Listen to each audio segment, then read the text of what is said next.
इसके ऊपर ना चढ़ के ऐसे टप्पे लगाऊंगा। अगर आपने मेरी वीडियो नहीं देखी फिर आप दोस्तों का जाती है, तो आप दोस्तों खुश कर इसके ऊपर जा रहा हूँ, ठीक है। वरना मुझे कोई शौक नहीं था, उतारने लगाऊँ तो मैं इसके ऊपर ऐसे जाऊँगा।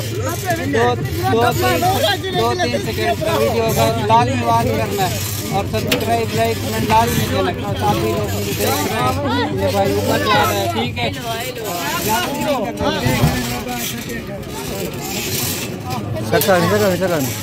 साफ नहीं है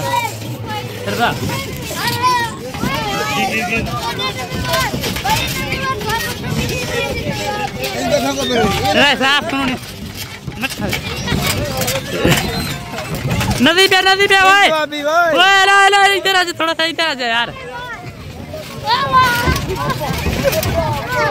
मेले पे मौजूद हैं, उधर लंबरदार वो सामने देख रहे हैं। आवाम में लंबरदार के नाम पे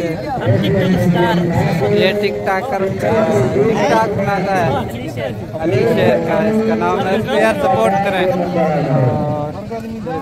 ये दुकान है बेचारा, अल्लाह किसको कामयाब करे बना।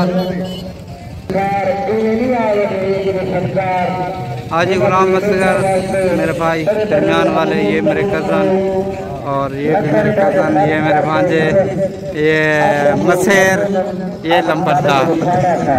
ये दुबई से आया है, इधर जो है ना मेले को देखने के लिए इधर रुक गया है।